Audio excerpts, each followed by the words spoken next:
Voici d'hier à aujourd'hui, une capsule de Normand de Lessard. Normand nous présente des personnes ou des événements qui sont venus marquer notre passé en Beauce. Sur ce, bon visionnement.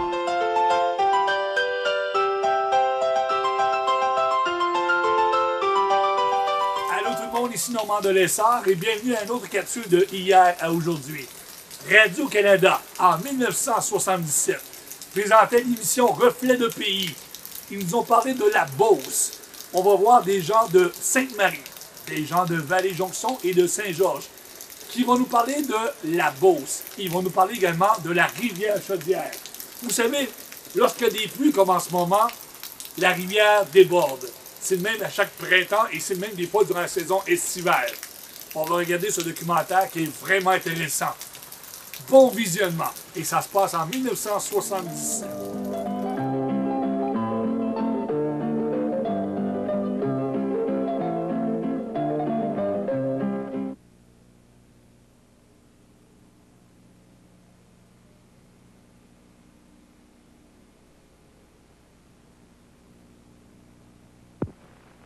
L'équipe de Québec a eu envie de vous faire découvrir un coin de pays superbe et des gens attachants, la Beauce et les Beaucerons.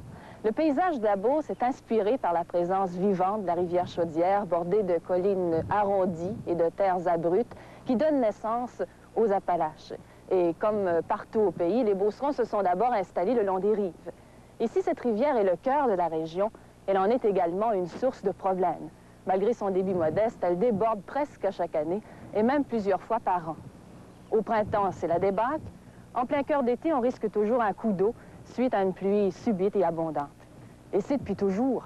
Dès 1778, Dame Thomas Tachereau adressait une supplique à Monseigneur Briand, lui demandant la permission de construire une chapelle dédiée à Sainte-Anne pour éviter les inondations. Et c'est cette chapelle, reconstruite en 1891, qui veille toujours sur Sainte-Marie-de-Beauce.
dire, il y a au-delà de 100 ans, des inondations comme on a vu après, dans les siècles 1900, là. Apparemment, ça serait dû au déboisement, dans les terres, les hautes terres, le déboisement. Vous prenez depuis quelques années avec l'écologie le fait de faire le drainage des ruisseaux. Avant, bien, c'était la nature qui absorbait les eaux, puis ça prenait 2-3 jours avant que ça devienne se verser dans la rivière. Puis avec le creusage des rivières, là, puis le drainage des terres, c'est que la journée même, là, l'eau arrive tout de suite, puis ça provoque... l'eau arrive trop vite, ça provoque des inondations. Au départ, elle coule du sud vers le nord, ce qui, au point de vue fonte de neige, est très défavorable. Mais deuxièmement, elle a 4 tronçons qui sont bien distincts et qui sont en séquence telle que dans certains secteurs, ça peut causer plus, où les probabilités d'inondation sont plus fortes, où les probabilités d'embarque. Tout le tronçon, on appelle des eaux mortes, qui va de Scott Junction aller à peu près un petit peu en amont de Saint-Joseph-de-Beauce, qui est un secteur où l'eau coule en régime fluvial, c'est-à-dire très lentement, et suivi vers l'amont d'un tronçon où on a un régime qui est plutôt torrentiel, et qui est plus au sud aussi. Alors, les glaces décollent plus vite au sud et s'en vont s'engouffrer dans le tronçon des eaux mortes, qui est plus au nord, et c'est ce qui, très souvent, a causé de très sérieux embarques.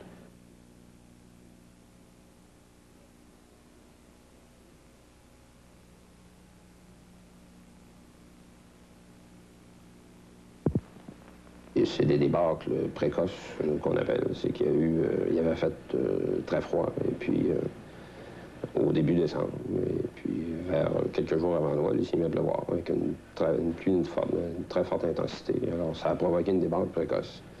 Et à ce moment-là, le Sartiguan n'était pas là pour retenir les glaces, alors tout est allé s'empiler dans le secteur du Rocher, dans le secteur de Beauceville, en fait. Et puis c'est ce qui a causé tant de dégâts à Beauceville en 1957.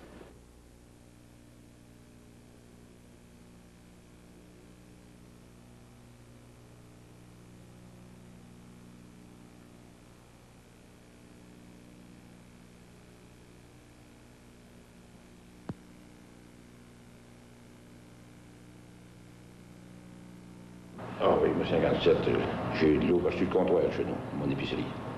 Vous avez une épicerie? Oui. Et puis, à la maison, on avait sur le plancher. J'avais mon char dans le garage, un char flambant neuf, qui avait 300 000, qui doit passer le moteur. En 1957, devant mon magasin, j'ai compté moi-même, là, j'ai mesuré 12 pieds de glace. Il n'avait eu à peu près 3 pieds dans le plancher d'église, hein? Presque 3 pieds. Donc, 3 pieds dans le... Même, ils ont dû faire des trous dans le plancher de l'église. La raison est qu'il y avait peur que les poutres de l'église, là, ça devient comme un bateau, hein, ça devient comme flottant. Je regardais monter l'eau, moi, il y avait une école dans le bas de la ville. J'étais dans les marches. À un moment donné, je me suis aperçu que j'étais entouré d'eau.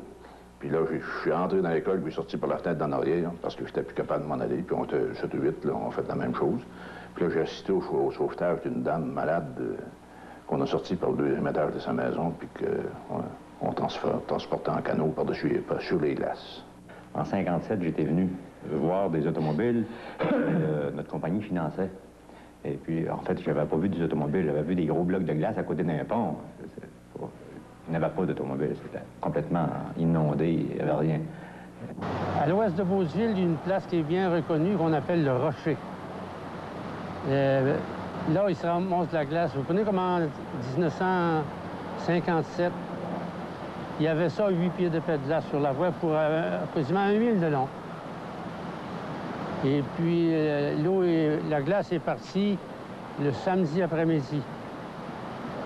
Il fallait que vous travailliez pour enlever la glace. Oui, on a organisé un train. Mais là, j'ai entendu le dimanche matin. On va commencer le dimanche matin à travailler. Avec un train, avec une charrue qu'on appelle, puis un spreader, un étendeur de neige, là, de glace. Et puis le temps qu'il y avait de l'eau, on travaillait pour pousser la glace à l'eau. Alors, s'il n'y avait pas eu d'eau, on aurait fallu tout piquer cette glace-là avec le pic à la pelle. Alors, on a travaillé à partir du dimanche matin, aller jusqu'au mardi après-midi. Jour et nuit. Jour et nuit pour tenir la glace, parce qu'il en revenait, ça poussait tout le temps. On reculait, puis on ravançait, on retassait la glace, puis il y avait assez d'eau qui revenait par derrière nous autres. On est venu à bout de se frayer un chemin pour ôter le plus gros de la glace.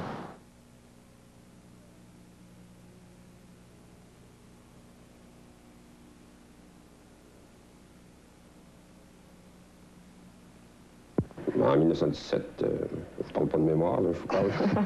Selon ce qu'on a dans nos dossiers et dans nos statistiques, c'est que d'abord c'était l'été, c'était au mois de juillet, c'était une crue en eau claire, il n'y avait pas de glace. C'était une très forte précipitation. Il avait tombé plusieurs pouces de pluie sur une courte période et ça a fait monter la rivière, à peu près comme on a pu voir l'été dernier, en 1976, aux alentours du 11 ou du 12 juillet. C'est à peu près la même chose. J'avais 12 ans, ouais. J'en ai 72, mais je me rappelle encore des inondations de cette année-là. L'affaire est un peu complexe. D'abord, c'est comme monsieur disait, là, pour faire des inondations, ça prend de l'eau. Et puis, vous pouvez croire qu'il y en avait tombé de l'eau. Mais il y avait une autre chose qui venait compliquer la situation, qui aggravait les inondations, même, je devrais dire, qui les provoquait. C'était la présence du bois de pulpe sur la rivière. En 1917, les Browns avaient gravé 60 000 cordes de bois. J'avais commencé le coup de pilote le samedi, puis le dimanche. J'avais mouillé beaucoup. Puis le lundi, c'était épouvantable. Dans la nuit surtout. Des horaires électriques. Puis le firmament était en feu. Dans l'après-midi, ça pleuvait. Et le soir, davantage. C'est un orage épouvantable qu'on ne voyait pas rien, seulement que les éclairs qui éclairaient. Le soir, quand c'est couché, le lundi soir, là, il n'y avait presque pas d'eau dans les fonds. Puis ça fait dans les marais. Puis le lendemain matin, l'eau était très haute. C'est pas encore venu au demain. Puis ça montait. Après l'orage, mon grand-père et ma grand-mère restaient chez nous. Ma grand-mère avait entendu notre voisin, M. Thomas Turmel, avec M. Donavoyer, qui est notre autre voisin, dire que l'eau avait monté de 6 pieds dans peu de temps. Là, je ne me rappelle pas du temps. Alors, ma grand-mère dit à mon père, qui s'appelait Odilon, « Va donc voir. » Alors, mon père est sorti. Et puis, quand tu as vu que l'eau montait tant que ça, nous autres, les enfants, on était couchés, naturellement. Ça fait qu'il dit à un moment, on va soulever les meubles, le piano, puis des chaises, et puis une commode, tu sais, tout ce qu'il y avait, tout ça. Alors, maman avec papa, et on soulevait ça avec mon oncle Tangrette Bilodeau, qui était venu aider à papa. Et puis, vers 11h, je dis bien, oui, il est allé voir. Puis là, l'eau avait encore monté de 3 pieds, je pense, 3 ou 4 pieds. Alors là, ben, il commençait à être inquiète, hein, vu qu'il y avait un pont déjà. Alors il dit à maman, il dit, on ne se couchera pas, on va surveiller. Fait qu'il surveillait ça avec les voisins, puis mon grand-père, ma grand-mère. Alors vers 5h30, là, on a commencé à préparer du manger. Les pâtisseries que maman avait faites pour le dimanche, et puis du pain qu'elle avait cuit, puis enfin, hein, des choses qu'on pouvait apporter. À 6h, on est parti de chez nous. On est allé dans la maison de la Brown Corporation, qui était occupée par chez M. Albert Roy. On y restait. On a eu juste le temps de passer avec tous ceux là, de nos alentours, M. Alphonse Tournel, M. Voyer, chez M. Alfred Bisson. On a eu juste un temps de passer, puis là, le pont s'est écroulé. On l'a vu dans des photos, là. Et après, là, on a mangé chez M. Alabrande. Ensuite, à 8 heures, l'eau continuait toujours à monter. Ça arrivait sur le plancher, presque. C'était la maison la plus haute dans le bas du village. Alors là, le canot des Browns nous a transportés à la traque chez un monsieur Tibé Grégoire, dans le coteau. Et le niveau de la rivière s'est élevé de 36 pieds. Le pont... En combien de temps, ça? En l'espace d'une journée.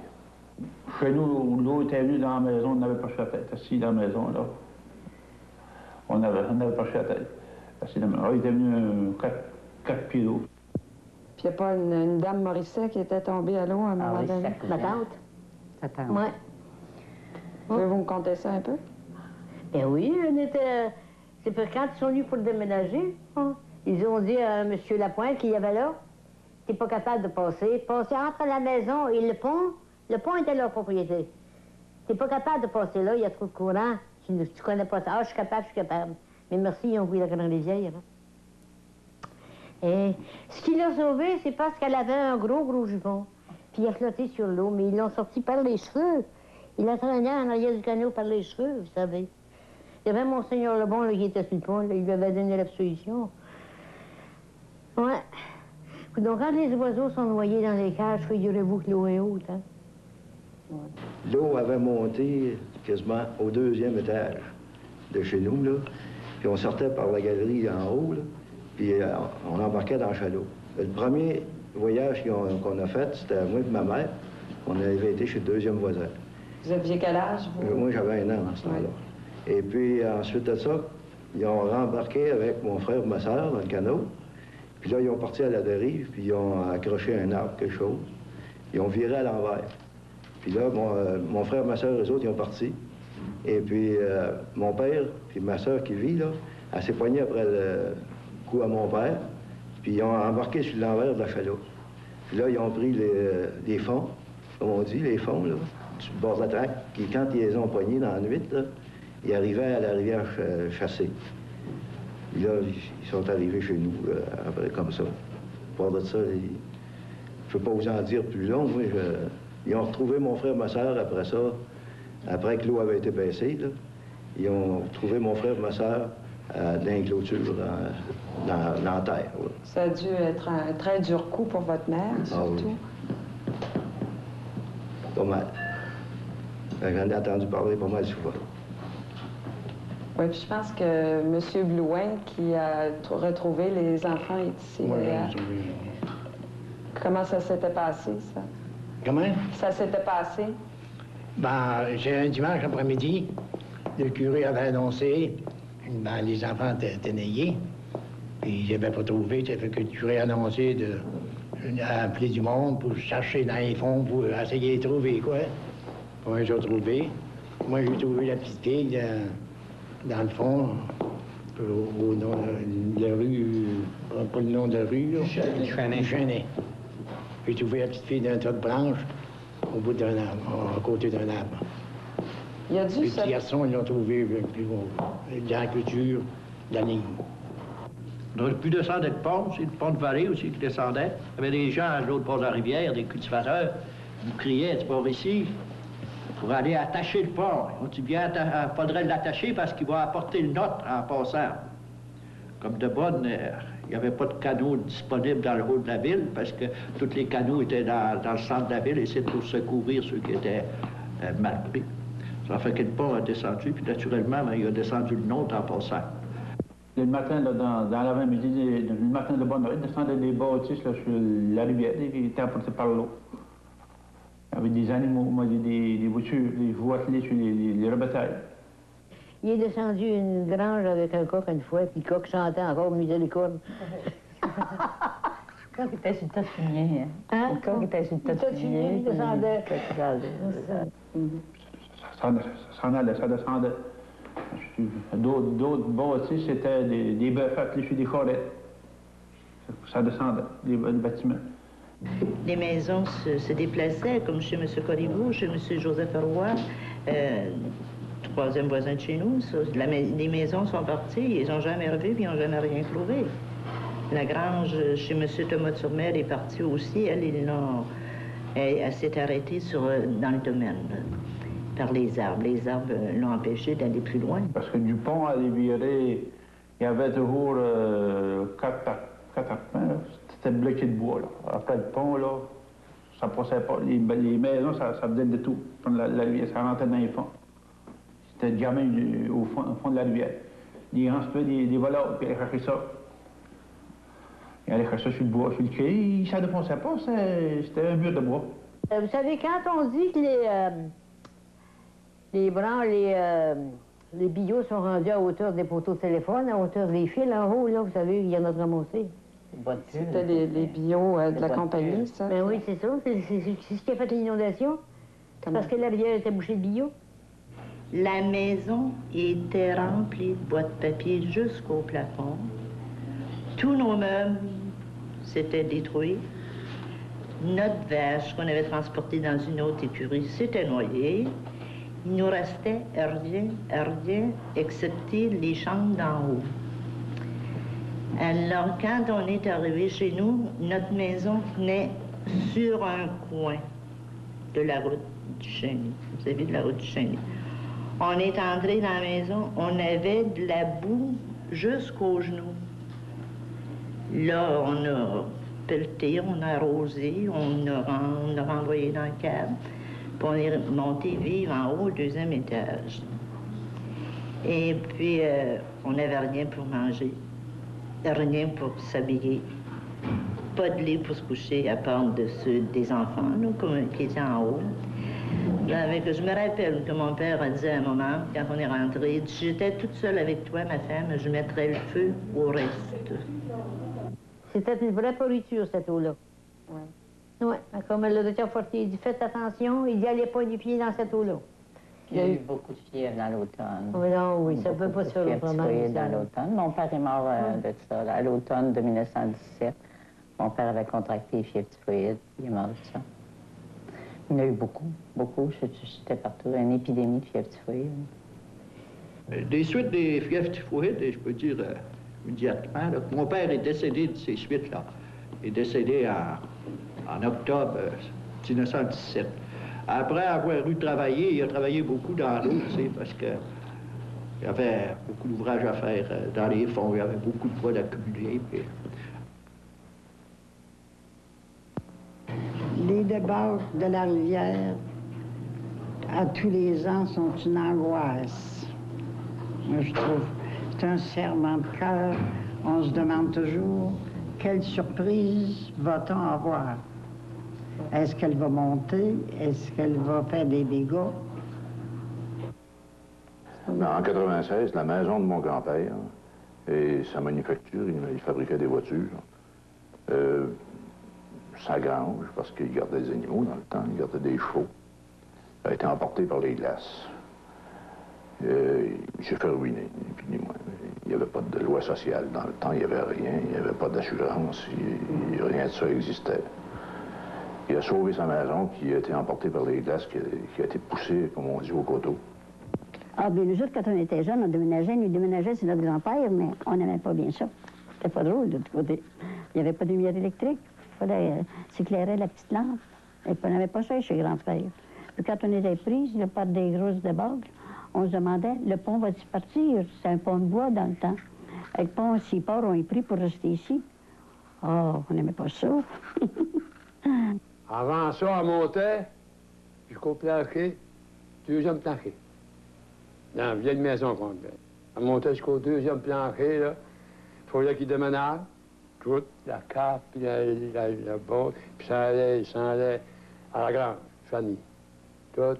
C'était pas comme tout à fait, hein? En 1936, il y avait eu un gros coup d'eau. Il y avait eu une pluie torrentielle.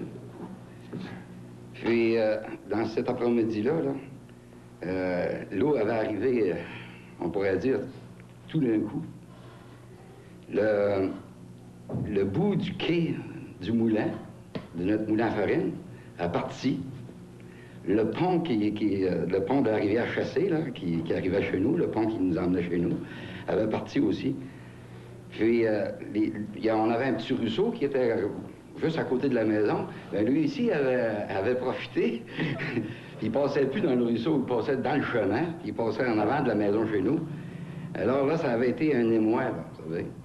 Je le vis encore, ce moment-là, parce qu'aujourd'hui, on est encore dans l'eau ce matin. Comme cette nuit, on a veillé toute la nuit, parce que la rivière montait tellement vite, il faut surveiller ça. Et puis, l'année dernière, au mois d'août, puis à mois de juin, il y a encore une grosse inondation. Tout a été détruit dans le jardin.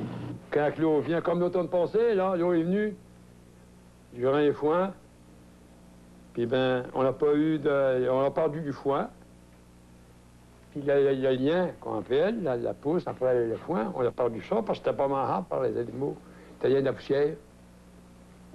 Parce que les animaux, puis dans le foin même, tu sais, ça fait de la poussière, puis ben, quand on soigne ça l'hiver, là, on étouffe là-dedans. Parce que moi, j'ai vu des scènes, c'était abominable de voir ça. Entrer dans les maisons, vous savez, là, il y avait au moins un gros 6 pouces là, de boue, mêlé à l'huile. Alors, c'était abominable de voir ça, des réfrigérateurs renversés, les lits, là, vous savez, là, encore renversés, le matelas qui flottait. Puis, c'était abominable de voir ça.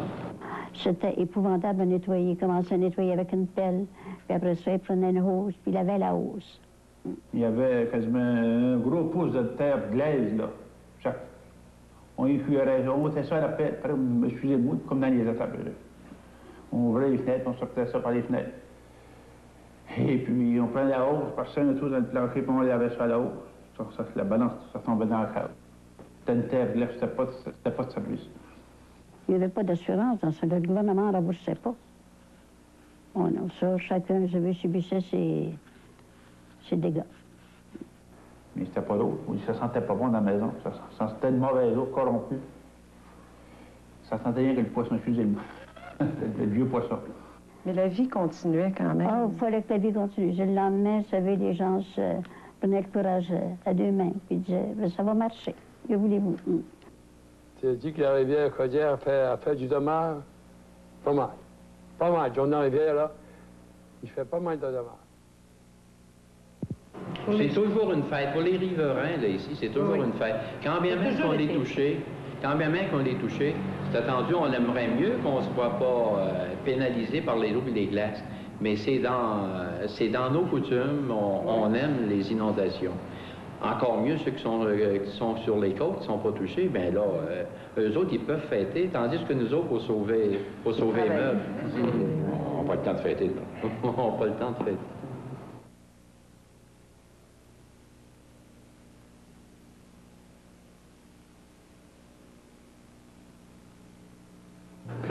On va faire un sapin dans le bois.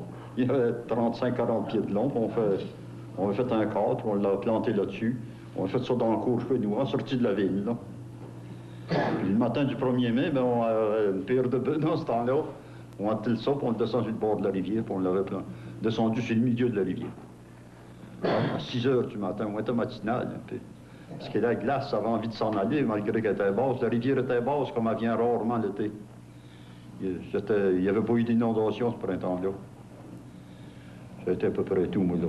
Ça a parti dans la journée. La glace est en allée cette journée-là. Pour le stade de Bacul-là, ça c'était du mois de mai 26.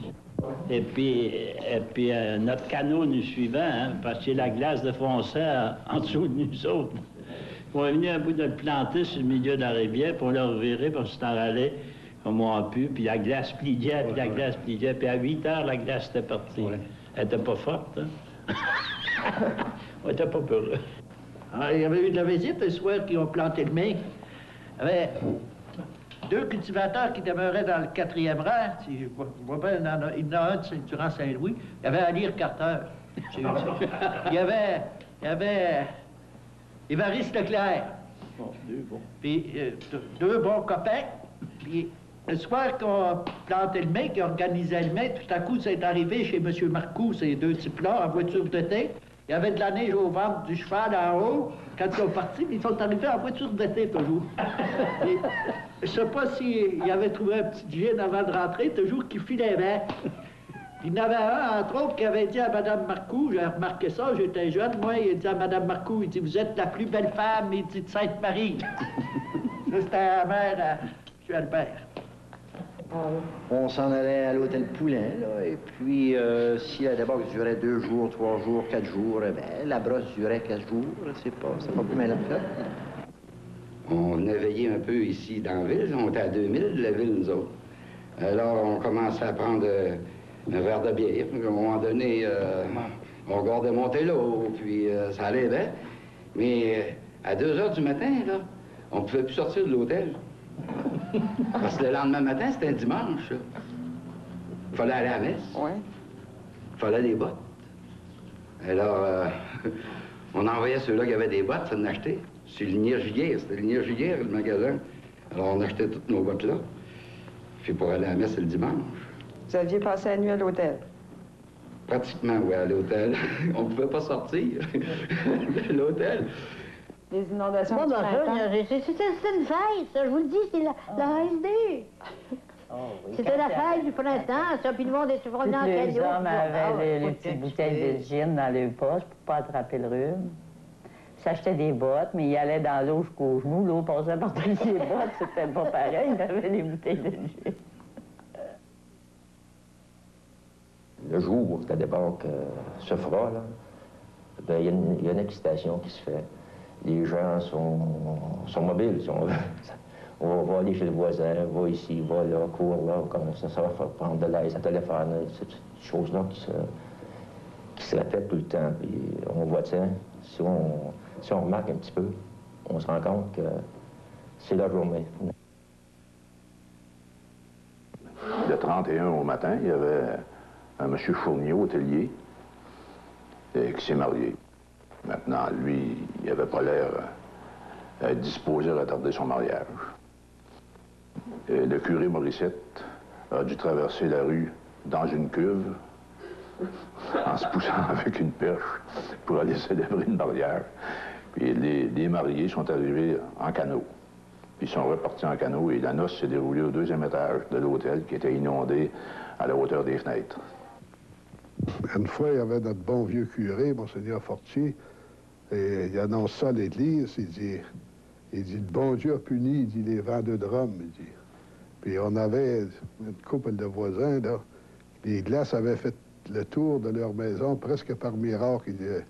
Puis là, monsieur le curé, il dit, voyez ces gens-là, il dit, ce sont des bons gens, si le bon Dieu les a protégés, la glace n'a pas touché leur maison. Mais qu'est-ce que notre pauvre curé ne savait pas, c'est que le plus grand contrebandier de la place cachait sa boisson chez ces personnes-là.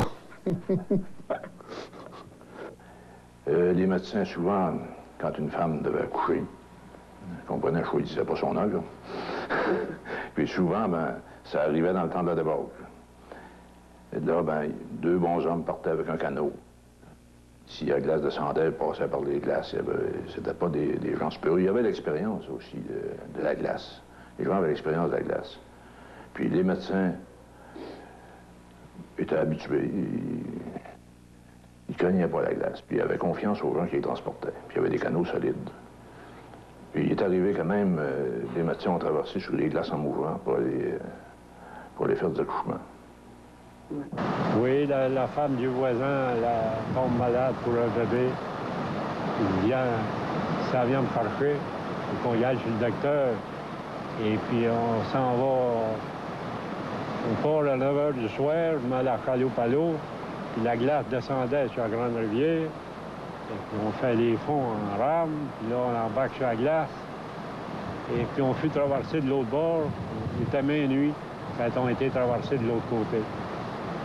Il monte chercher le docteur à la course, puis il revient, on retourne chez nous, on retourne à la maison. On retourne à la maison. J'ai eu le bébé, quoi. Mais on avait eu de la misère. C'était partir de 9 h, aller virer à minuit, on va travailler. Oui. De nuit, sur la glace, à la barre, puis on remet la barre à l'eau, puis on bac, de temps en temps, on calait une patte. Finalement, ça a bien été? Finalement, la maladie avait été assez dure. Une maladie qui avait été assez dure, un bébé de 14 livres. Oh là là! Ça fait une petite femme toute petite. Fait que la maladie avait été dure, pas mal.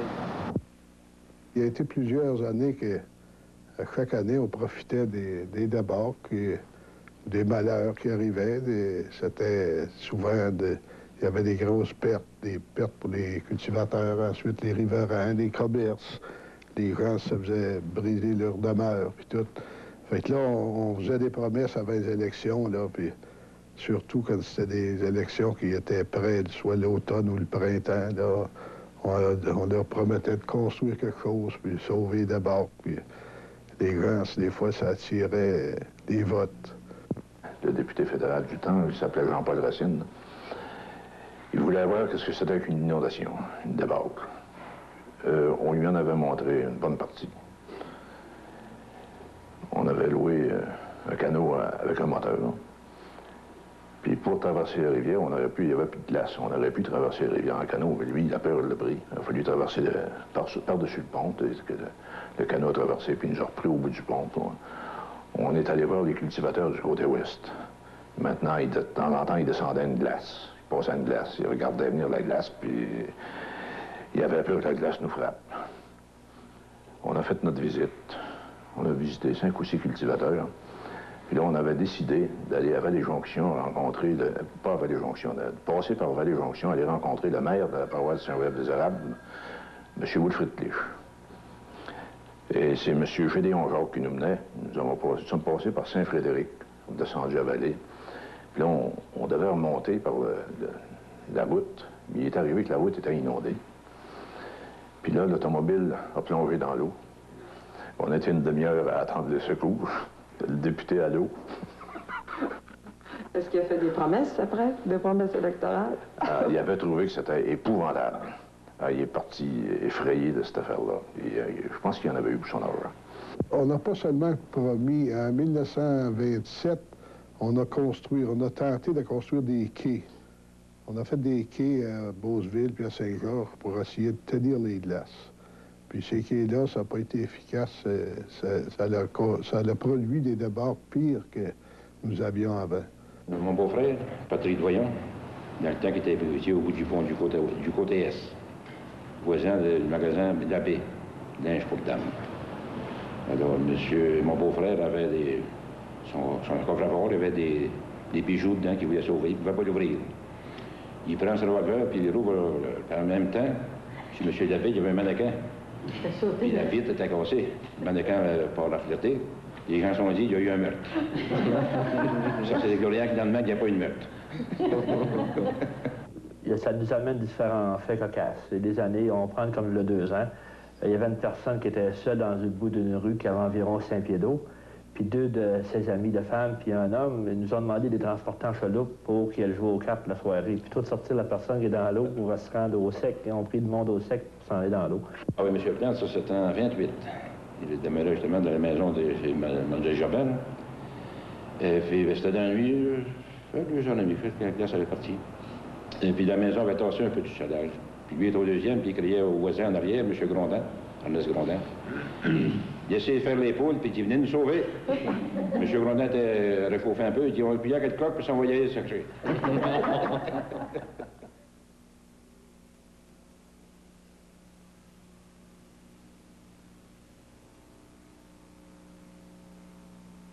La rivière, aujourd'hui, on la comprend plus. Trop tôt. Il y avait un dicton dans la Beauce qui disait, il y a une pluie, la rivière Chaudière monte 24 heures après la pluie. Effectivement, ça se produisait jusqu'à des alentours de 65-66. Mais aujourd'hui, avec le barrage Sartigan qu'ils ont fait à Saint-Georges, on ne l'a plus, notre chose. Là, on est débalancé. Les Beaucerons nous ont dit souvent que la rivière était plus imprévisible maintenant dans ses coups d'eau et dans ses inondations qu'avant la construction du barrage et les différents travaux du ministère. Est-ce que, selon vous, ça s'avère vrai? Bon, moi, je ne suis pas porté à croire ça parce qu'effectivement, on a fait énormément de travaux depuis 62, 63.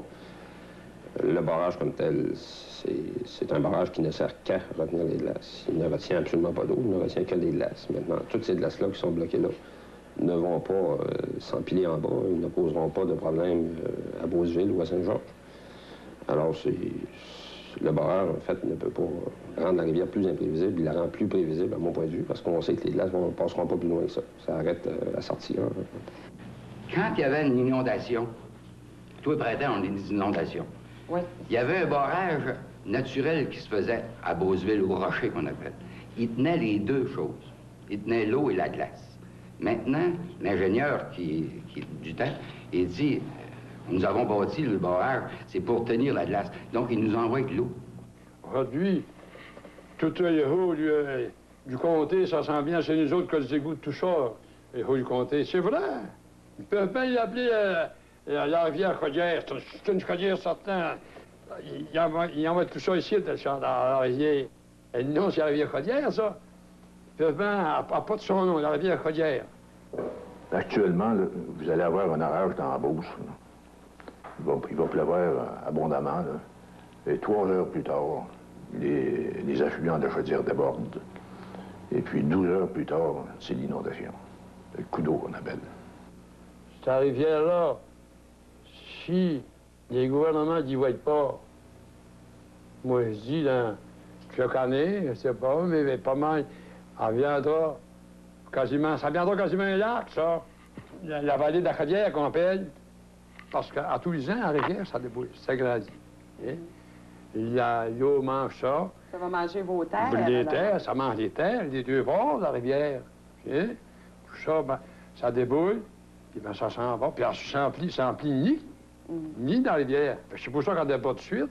À un moment donné, qu'il vient un petit coup d'eau, elle déborde.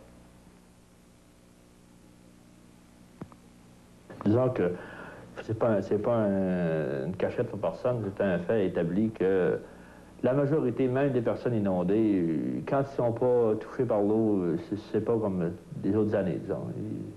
Même si cette année, là, qu'ils n'ont pas eu d'eau, là, même si c'est un travail de nettoyer leur cave, etc., ils gardent un certain plaisir de dire qu'ils ont été inondés, puis ils comptent les années, puis ils marquent ça. Puis l'année passée, on était 3 fois dans la même année, 2 fois dans le printemps, puis 1 fois au mois d'août. Puis je sais pas. Moi, je crois pas directement que ça disparaisse un jour, parce que les gouvernements, ça relance la pierre d'un gouvernement à l'autre. Je pense bien que ça va rester là pour plusieurs années, l'inondation. Puis quand c'est pas trop grave, quand c'est pas de perte de vie, le matériel, d'accord, qu'il y en a qui perdent un peu. Mais ceux qui peuvent prévenir un peu, il n'y a pas tellement de dommages qui peuvent s'occasionner quand c'est prévu d'avance. La tradition va continuer. Il faudrait qu'elle continuerait. Pour les Beaucerons, les inondations, c'est quoi? Ça fait partie de notre vie. La Beauce, pas d'inondation. Je sais pas qu'est-ce qu'on penserait de ça. Surtout les gens de ma génération, eux autres, là, ils sont nés avec les inondations, puis ils vont mourir avec. Peut-être la jeune génération, si on enlevait les inondations, bien, ils s'habitueraient à ça. Mais nous autres, là, pas d'inondation, c'est pas la Beauce. Il dit c'est triste, pas de bord. Puis vous? J'aime ça, pas là de bord. Pourquoi vous aimez ça? Ça fait du changement, ça fait... Tout le monde se dépêche. Souvent, là, quand vous voyez la diète, là, puis ben, ici, elle arrête ici, là, oui. Dans le cloche, là, il faut qu'elle arrête, là. Puis à un moment donné, quand l'eau monte, là, elle laisse le nid. La rivière laisse son nid, là, puis elle prend le fond ici, là. Puis là, on veut passer à la glace. Hein? Et puis, tous les pays qui sortent de sécheresse, je les en souhaite autant. Parce que quand on se bâtit dans l'eau, on ne sait pas s'y attendre à en avoir, hein? Puis ici, ben, comme l'abbé Provost le disait justement dans un article qui est apparu là, dernièrement dans Perspective, mais il dit si le monde avait pu se bâtir dans la rivière, il l'aurait fait. Il dit c'est si beau la rivière. C'était une habitude, les Indiens se construisaient de places d'été près des rivières. Puis c'est une habitude qui est restée, puis les gens sont un certain aimant qui les attire à la rivière. Je sais que dans mon cas, moi, j'ai été élevé près de la rivière. Je suis venu au monde près de la rivière, puis j'aime pas m'éloigner. J'ai un commerce, je suis construit presque dans la rivière. C'est une habitude, puis on aime ça, la rivière, puis ça va avec les gens avec les Beaucerons. La rivière Chaudière, c'est une partie de notre vie. C'est pas seulement avec l'eau qui coule dans la rivière, c'est presque notre sang qui coule dans la rivière Chaudière.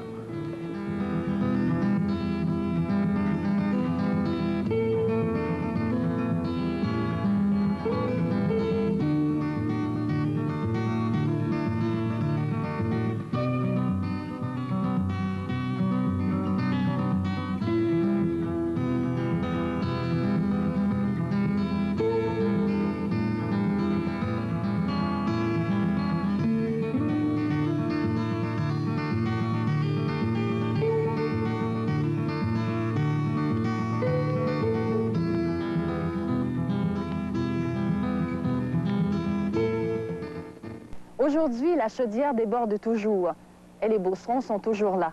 Chaque printemps amène ses désagréments, ses dommages, ses nettoyages. On a pensé à toutes sortes de solutions pour y remédier.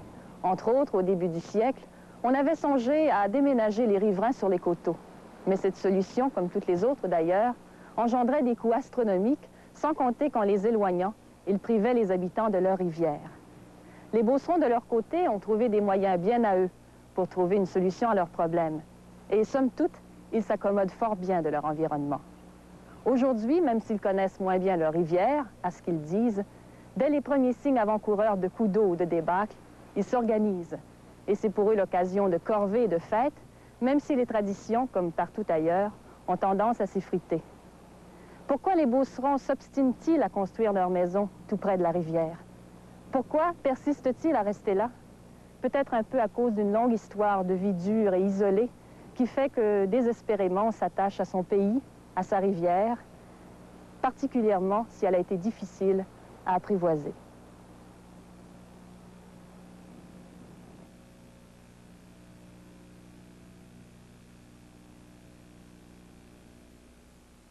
Cette émission vous a été présentée par la compagnie Kraft. Pour de bons produits et de bonnes idées culinaires, faites confiance à Kraft. Pour recevoir les recettes proposées au cours du mois, écrivez à Télé-Recettes Kraft, case postale 7400, succursale A, Montréal.